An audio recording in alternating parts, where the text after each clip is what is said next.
അപ്പോൾ ഇന്നത്തെ ക്ലാസ് എന്ന് പറയുന്നത് ഹാൻഡ് ബ്രേക്കിനെ പറ്റിയാണ് കേട്ടോ. ഹാൻഡ് ബ്രേക്ക് താക്കാൻ പഠിക്കണം, മേലോട്ട് പൊക്കാൻ പഠിക്കണം. പിന്നെ എപ്പോഴാണ് ഹാൻഡ് ബ്രേക്ക് ഇടേണ്ടത്, എപ്പോഴാണ് എടുക്കേണ്ടത്, ഇത്രയും ക്ലാസ് ഈ ഹാൻഡ് ബ്രേക്കിനെ പറ്റി എല്ലാവർക്കും അറിയത്തില്ല. അപ്പോൾ അതിനെപ്പറ്റി ഒന്ന് വിവരിക്കുകയാണ്. അപ്പോൾ ഈ ഹാൻഡ് ബ്രേക്ക് ഒന്ന് പൊക്കിക്ക്. അപ്പോൾ ഇതൊരു സ്പ്രിങ് ആണ്, എന്താ ഈ സാധനം കണ്ടോ, ഒരു ബട്ടൺ. ആ ബട്ടനെ പ്രസ് ചെയ്തിട്ട് മേലോട്ട് പൊക്കി, വീണ്ടും പ്രസ് ചെയ്തെടുത്താത്തെ. അപ്പോൾ ഈ ബട്ടൺ ഇല്ലാതെ തന്നെ പൊങ്ങും.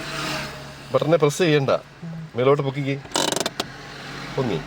ഇത് എടുക്കണമെങ്കിൽ മാത്രം പ്രസ് ചെയ്താൽ മതി. എല്ലാവർക്കും അത് അറിയത്തില്ല. എന്താ ഒന്നുകൂടെ പൊക്കിക്ക്. അപ്പം ഇത് പ്രസ് ചെയ്തിട്ട് നമ്മൾ താക്കുകയാണെങ്കിൽ ചിലപ്പോൾ താഴാതെ വരും. അങ്ങനെ താഴാതെ വരികയാണെങ്കിൽ ഒന്നുകൂടെ പൊക്കിക്കിട്ട് എടുത്തേ, മേലോട്ട് പൊക്കിയിട്ട് ഇനി താത്തേ. ഇങ്ങനെയാണ് എടുക്കുന്നത്. അപ്പോൾ ആ ഒരു കാര്യം മനസ്സിലായെന്ന് വിചാരിക്കുന്നു. ഓക്കെ.